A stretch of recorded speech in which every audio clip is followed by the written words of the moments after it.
Okay, now we're going to go through call number 3. This is an interesting call because her answer to one of my questions was fundamental with continuing on with the entire middle section of the script. So you're going to see what happens when things don't always go as planned. And these are phone calls with strangers, so not everything is always going to go according to plan. So you've got to be a little bit nimble on your feet here in your scripts and dialogues. Hello?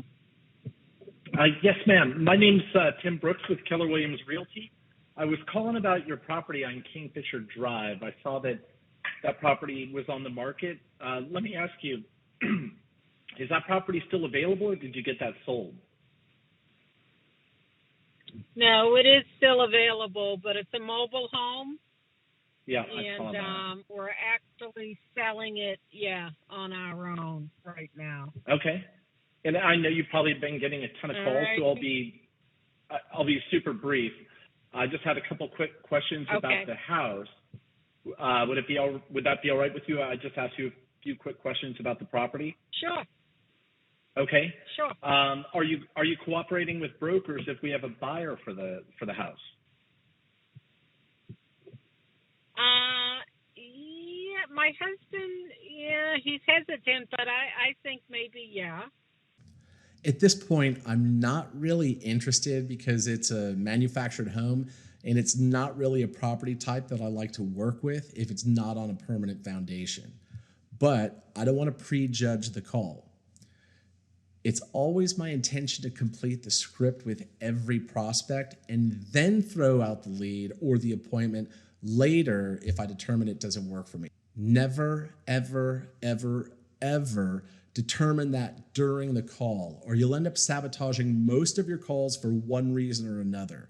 It's like giving yourself permission to suck at your calls and scripts without acknowledging that that's actually what you're doing. Your entire calling session will turn into a string of more and more excuses and fewer appointments, and eventually you'll stop making calls altogether, all the while making perfect sense of it in your head. So avoid prejudging your calls until it's completed. It's like a baseball batter that gets into the habit of making check swings. After a while, they forget how to make a full swing and they can no longer hit the ball effectively. But they kind of look like they know what they're doing up there, scratching around with their feet and, adjusting and moving around, but they never take a full swing. What it really is a lack of commitment to the swing. The difference for us is that we swing at every pitch, meaning everyone that comes in, everyone that picks up their phone, we give a full swing. No check swings. Okay, and I've got several buyers interested in that area, and I know that it is a mobile home. I think that's actually, it's a double wide. It looks like on a permanent foundation right? Is it manufactured? It's a 2000, manufactured. Is there ground rent there, or do they own the land also, or is it ground rent? No, it is lease rent, and the lease rent goes up when a new buyer comes in. It's $1,082. That includes your taxes, your your stuff. Yes, and that is 55 plus in there, right? Yes. Okay, perfect. Yeah. And is there anything else that you might be able to tell me about it other than what we've already talked about? It's a very clean, well-kept home. We're going to be moving to the middle of the state. Okay. I have a patient now that's in hospice and my husband's work, so we're going to be moving near the Lakeland area. So okay, well, very nice. We'd put it on the market now and see what happens with our, trying to do it. I think we're $1 late and whatever that saying is, but the timing this is our time, so there's nothing we can do. Well, very good. But and do you mind if I add this property, even though you're selling it on your own? I've got a list of inventory that I send out to my database, and my clients that sign up online looking for properties. Do you mind if I add this property to my list of inventory that's available? Yeah, I don't think it could hurt, right? Yeah, of course. Let me ask you, how much are you asking for the so property? Mm-hmm. 149. 149. Okay. If you add it to yours and one of your people come over, does that say I have to give you something? Because I don't want to do that without my husband knowing. Of course. And you know what I mean? Remember when I was asking you before and he might be like, hey, what are you talking about?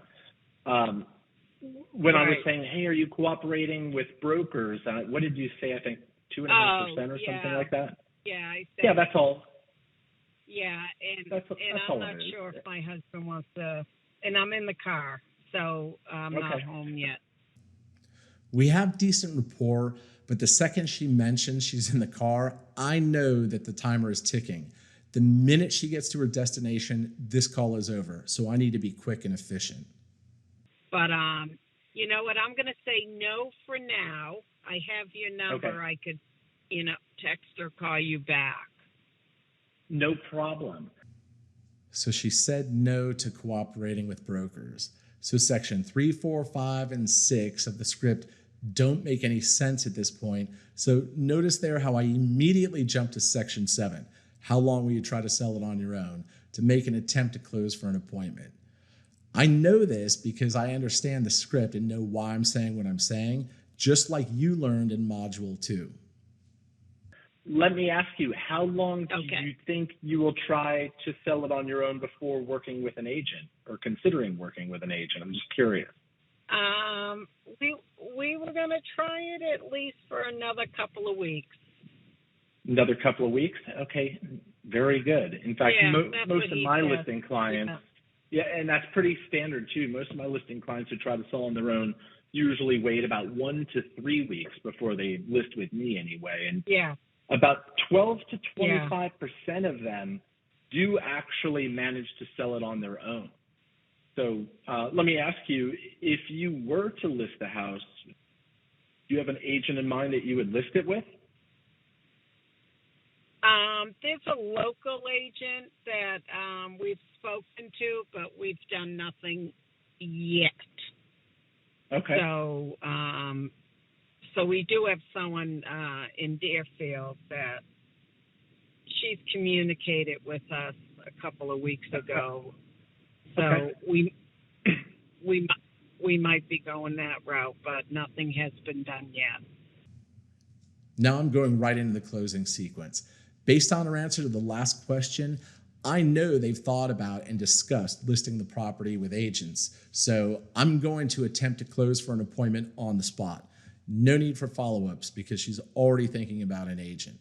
The follow-ups are to give the seller time to realize they need an agent, and in this case, they already pretty much know that. Okay. Are you familiar with the 3 secrets I use to create bidding wars for properties like yours? No, I don't think so. But the reason I ask you that is there is a strong possibility that if you do decide to list with an agent, that I can show you how to get it sold for full market value within 14 days, because I know you've got a bit of a timeline there. Me and my team work with a lot of sellers like yourself. We specialize in selling homes that other agents couldn't. On top of that, I'm one of the top agents in the entire state. I'll literally sell more houses in the next week than most agents will sell all year. And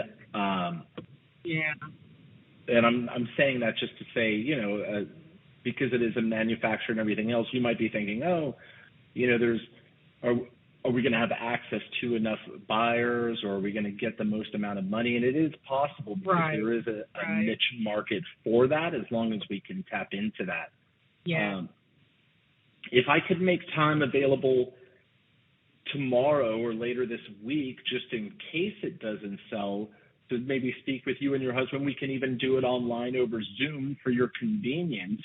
What do you think the soonest day that works for you would be for us to talk about what I do to create bidding wars for properties like yours?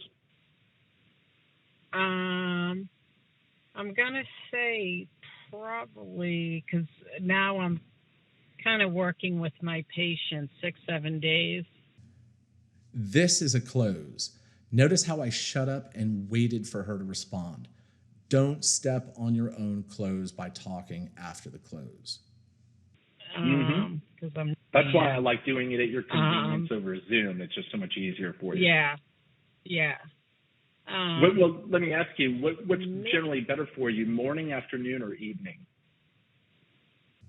She hemmed and hawed, so I moved to the next line to give options. Any time or day option is good as long as she picks one. Don't leave it open-ended. Probably evening. Okay, Yeah. and that's good for me too. So, would you say probably, today's Wednesday? Go ahead. No, I was going to say next week. Next week? Okay. Probably Monday or Tuesday? I would say Tuesday. Okay. And Tuesday in the evening, how is 6 p.m.? Yeah, that should be good. And I'm going to send you a reminder too, so I don't expect you to remember any of this. I'll actually just send you a reminder. Okay. And if anything comes up. That's it. She's done. Now I'm going to nail down the date and try to sniff out any hidden objections to really lock this appointment in. This is called a lock close. I got it from my friend Heath Powell, who used to work for Grant Cardone. So, and I'm writing you down on my calendar right now. Now, I know you're in your car, so you don't have anything to write with or anything, but I'm going to send it over to you. Again, my name's Tim Brooks with the Ultimate Selling Team at Keller Williams Realty, #1 sales team on planet Earth. I'm going to send it to you with a $sign beside my name, $150,000, because that's what that meeting's going to be worth to you. And one last question before I let you go. Is there any reason that you and your husband might not be able to make that appointment on Tuesday at 6 p.m.? I don't know right now, to be honest. Okay, no problem at all. You. And you can always reschedule too, so don't worry about that. You can simply reschedule it at your convenience. And if you're busy, I totally understand that. There's nothing more important than being busy, except for what I'm going to show you Tuesday at 6. This gets her attention and locks the appointment into her mind and ties it to making $150,000. This is powerful. So I'm very excited to meet with you and your husband. I'll send you over a quick little video just introducing myself to you also and explaining, remember I mentioned the secrets that I use. I'll send you a quick 2-minute video explaining exactly what that is so that you know it'll be worthwhile when we get together on Tuesday. Does that make sense? Okay. Yep, sure. Yeah. Well, I'm super excited about that. And don't worry, I know you guys have to be up there soon. I've actually sold quite a few properties like yours. They're actually not too difficult as long as we have to market it to a specific group of people that are in the market for that. And so that's the real trick here, is just making sure it's exposed to the right people, and then we'll have probably more than one offer on it, and then that's it, nice and easy. All righty, sounds good. Excellent. Well, I will talk to you later then, Jody. It was a pleasure. Okay. Thank you. Thank you. Bye-bye. Okay, to sum this up, you have to know why you're saying what you're saying. I had to be flexible and nimble in the script because their answers don't always go according to plan. It's like Mike Tyson said, I think it was Mike Tyson, he said, every boxer enters the ring with a plan until they get punched in the face, right? Also, they might be pressed for time, so you need to know when to pick up the pace. Know when to go to the closing sequence for an appointment or when it's going to be closed for a follow-up instead. Generally, if the for sale by owner is within the first 10 days on the market, it'll tend to be a follow-up unless they've already thought about an agent, like was the case here. After 2 weeks on the market, I go to the closing sequence, even if it's the first time that we've spoken. So I can tell when the property, based on the data that I'm buying, and in Module 4, I'll show you the sources of where to get the data. I can actually tell when it's come on the market, how long it's been on the market. And so just like calls like this, where it's the very first time I've called, if it's been longer than 2 weeks, I will do the closing sequence. I won't necessarily just go to follow-up. I'll still give them the whole the for sale by owner video and everything else, but I'm going to attempt to close them. Section 7 opens the door for the closing sequence in Section 8.